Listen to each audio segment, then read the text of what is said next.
श्री कृष्ण गोविंद हरे मुरारे, हे नाथ नारायण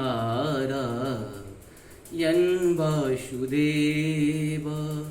श्री कृष्ण गोविंद हरे मुरारे, हे नाथ नारायण वासुदेव।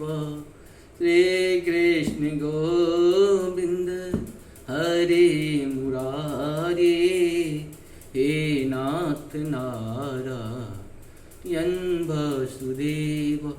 ओम नमो भगवते वासुदेवाय नमः। ओम नमो भगवते वासुदेवाय नमः। ओम नमो भगवते वासुदेवाय नमः। जय हिंद, जय भारत। आप सबों का स्वागत है। मैं राम नरेश झा। श्रीमद् भागवत महापुराण के आज हम लोग 20 मास ये लेके आए हैं। इस सब को हम लोग सुने, बार बार सुने। और भगवान की मुक्ति, धर्म एक था, एक है और एक ही रहेगा। सत्य जहाँ है वहीं सनातन है, सनातन जहाँ है वहीं सत्य है। सत्य के बिना सनातन का अस्तित्व नहीं हो सकता है और सनातन के बिना सत्य का अस्तित्व नहीं हो सकता है। इसीलिए पृथ्वी कोई ये कुछ भी कहे, लेकिन सत्य सनातन के साथ हम लोग हमेशा खड़े रहें, मानसिक, शारीरिक, आर्थिक रूप से, 3 प्रकार से। क्योंकि हमारा शरीर क्षणभंगुर है, अस्थायी नहीं है, कभी भी नष्ट हो सकता है, क्या पता कब चला जाए। लेकिन जब तक रहें प्रभु के धाम में, प्रभु के काम में, प्रभु के नाम में लगे रहें। 3 चीज़ का हमेशा ध्यान करें। जब भी मन करे तो क्या करना है, तो प्रभु का नाम लेना है। जो भी कुछ काम करना है वो काम क्या होगा, प्रभु का काम होगा। और जहाँ भी निवास करते हो प्रभु का धाम समझ के निवास करें कि प्रभु का ऐसा हम लोगों के ऊपर बहुत बड़ी कृपा है जो हम लोगों के लिए सुनने का मौका है। हम लोग सुने, बार बार सुने, अपने परिवारजनों को भी इसमें जोड़ें, धीरे धीरे करके जोड़ें। और चैनल को सब्सक्राइब करें, लाइक करें, शेयर करें। और गुरु दक्षिणा भी अगर देना चाहे तो अपना दशांश 10 भाग धर्म के लिए निकालना चाहिए। तो आप ये भी कहीं ना कहीं बहुत बड़ा धर्म है, क्योंकि हम लोग कुछ भी शिक्षा प्राप्त करते हैं, कुछ ज्ञान लेते हैं तो कहीं न कहीं गुरु दक्षिणा देनी पड़ती है। इससे मुक्ति होती है आपकी, मानसिक, शारीरिक, आर्थिक, 3 प्रकार की मुक्ति भी अपने यहाँ बताया गया है। और भी बहुत तरह का सेवा है जिसे हम लोग कर सकते हैं। हमारे चैनल पे आपको श्री रामचरितमानस के भी 7 कांड चल रहे हैं, एक एक करके, एक एक दिन करके हमने इधर में प्रारंभ किया है। साथ साथ शिव महापुराण का भी चल रही है, 20 तक उसमें हो चुका है। 20 भाग तक, मतलब अपने हिसाब से हम भाग बनाए हुए, इसीलिए उनके हिसाब से नहीं, 20 भाग तक मैंने कर चुका हूँ। साथ साथ संपूर्ण गीता का सार संस्कृत और हिंदी में भी उपलब्ध है। इसके साथ साथ संपूर्ण दुर्गा सप्तशती का पाठ हिंदी और संस्कृत में उपलब्ध है। क्षमा प्रार्थना आरती के साथ कंप्लीट है, इसका लाभ उठाएं। आरती संग्रह भी अपने पास उपलब्ध है, इसका लाभ उठाएं।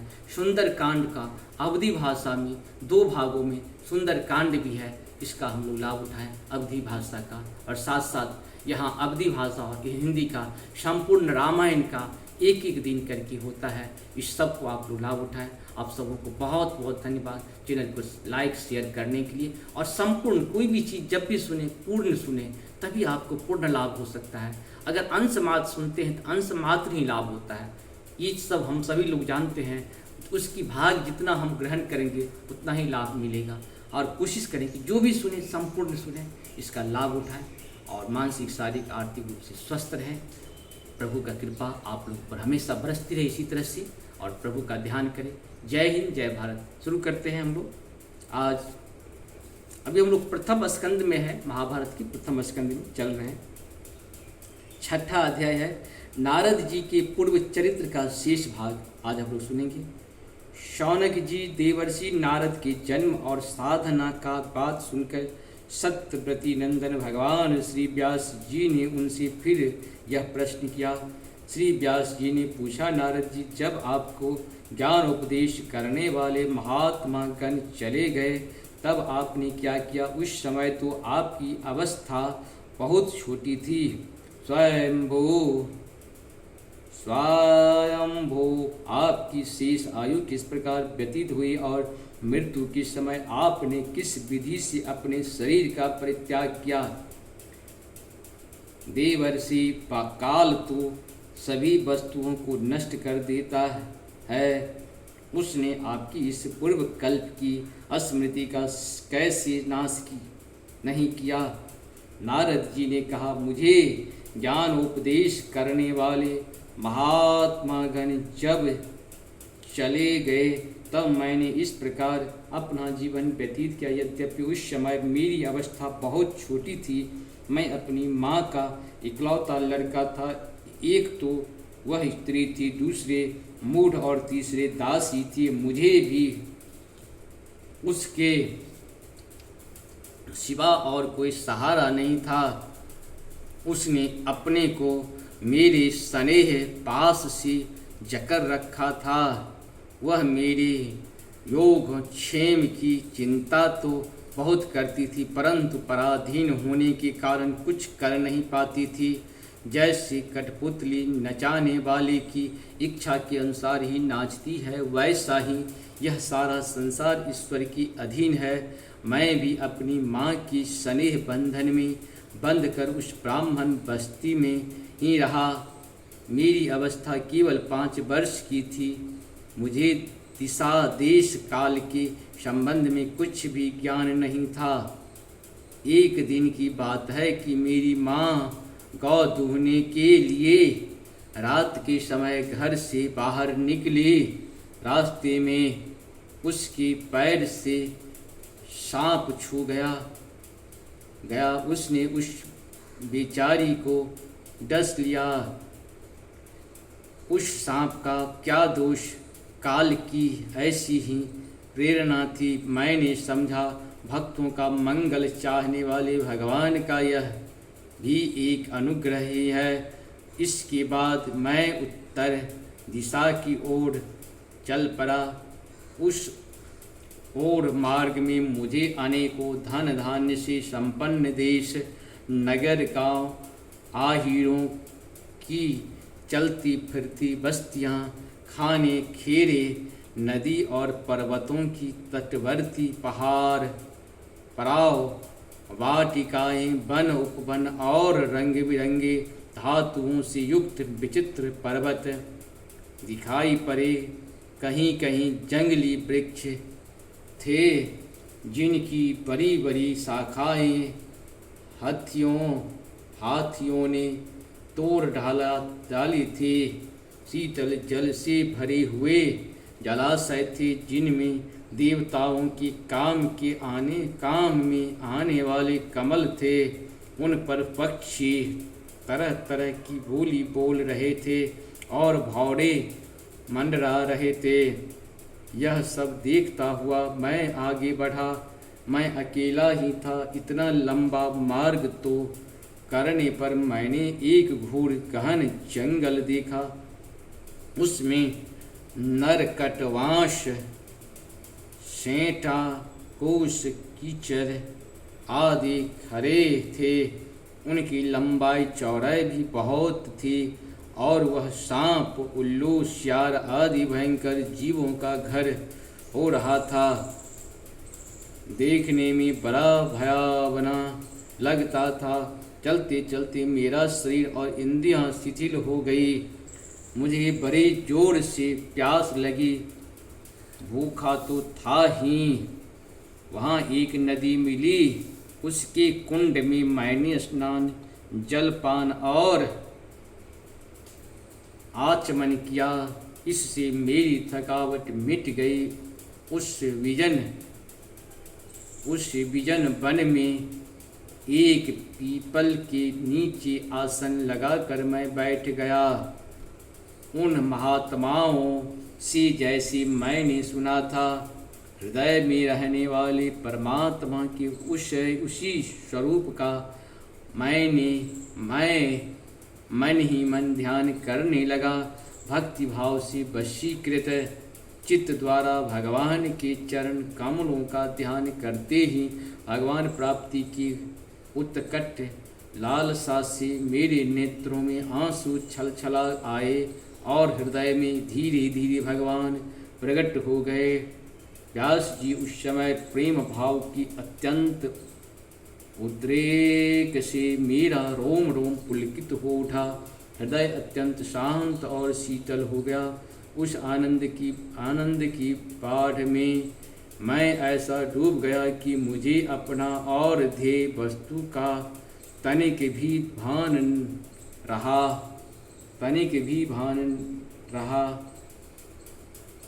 भगवान का वह अनिर्वचनीय रूप समस्त शोकों का नाश करने वाला और मन के लिए अत्यंत लुभावना था।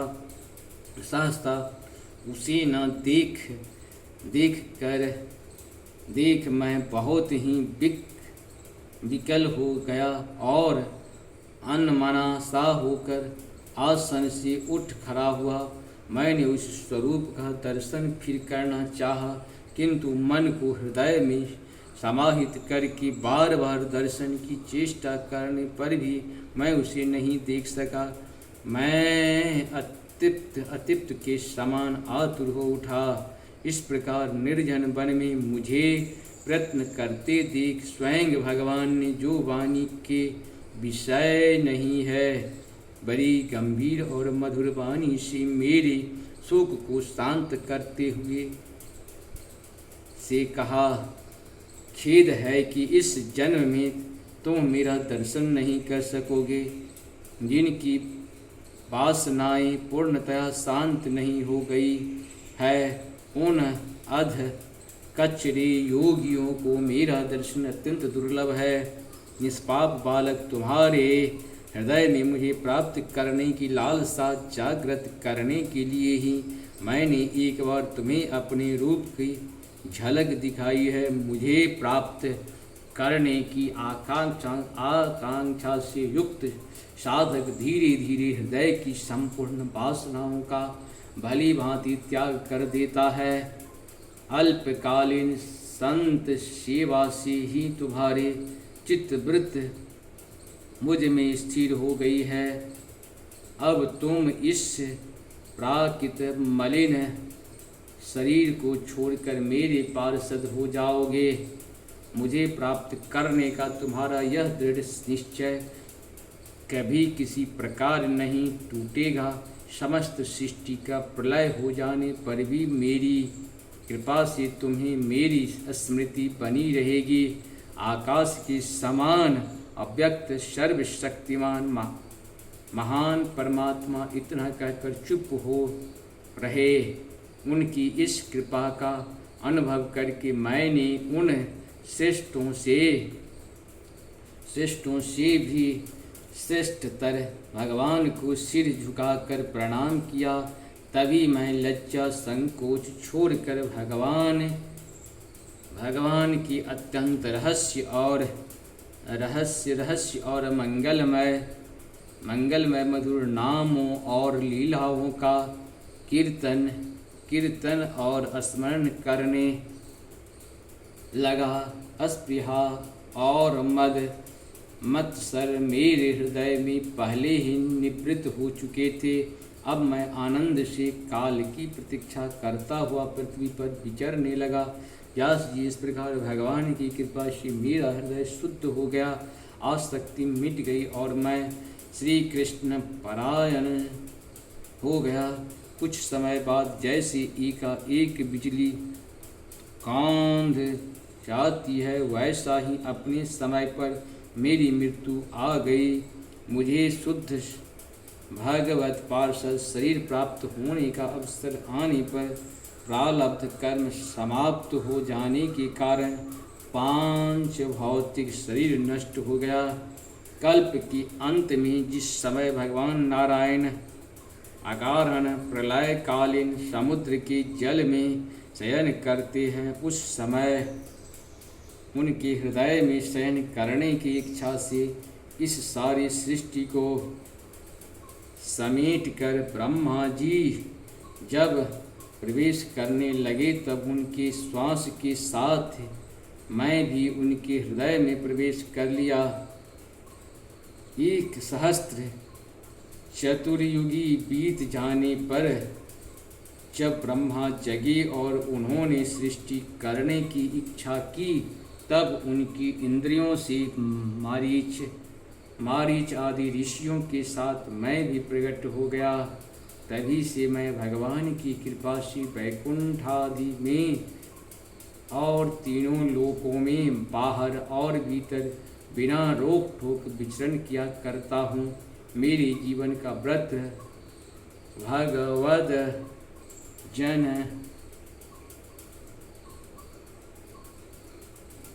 भगवत भजन भगवत भजन अखंड रूप से चलता रहता है। भगवान की दी हुई इस स्वर ब्रह्म से विभूषित बीना पर तान छोड़कर मैं उनकी लीलाओं का गान करता हुआ सारे संसार में विचरता हूँ। जब मैं उनकी लीलाओं का गान करने लगता हूँ तब वे प्रभु जिनके चरण कमल समस्त तीर्थों के उद्गम स्थान हैं और जिनकी यशोगान मुझे बहुत ही प्रिय लगता है, बुलाए हुए भी भांति तुरंत ही मेरे हृदय में आकर दर्शन दे देते हैं। जिन लोगों का चित्त निरंतर विषय भोगों का कामनाओं से आतुर हो रहा है, उनके लिए भगवान की लीलाओं का कीर्तन संसार से पार जाने वाला जहाज है। यह मेरा अपना अनुभव है। काम और लोभ की चोट से बार बार घायल हुआ हृदय श्री कृष्ण सेवा से जैसे प्रत्यक्ष शांति का अनुभव करता है, यम नियम आदि योग मार्ग से वैसी शांति नहीं मिल सकती। व्यास जी, आप निष्पाप हैं। आपने मुझसे जो कुछ पूछा था वह सब आपने जन्म और साधना का रहस्य तथा आपकी आत्मसंतुष्टि उपाय मैंने बतला दिया।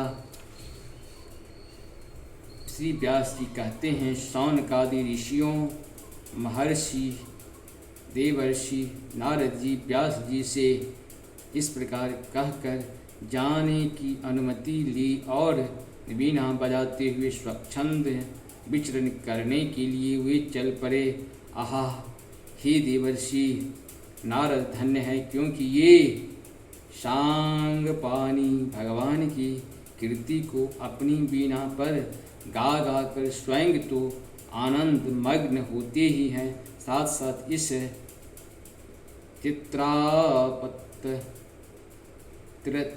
त्रिपात तप्त जगत को भी आनंदित करते रहते हैं। इस प्रकार से हम लोग का ये 20वां अध्याय पूर्ण हुआ। आप सबों को बहुत बहुत धन्यवाद।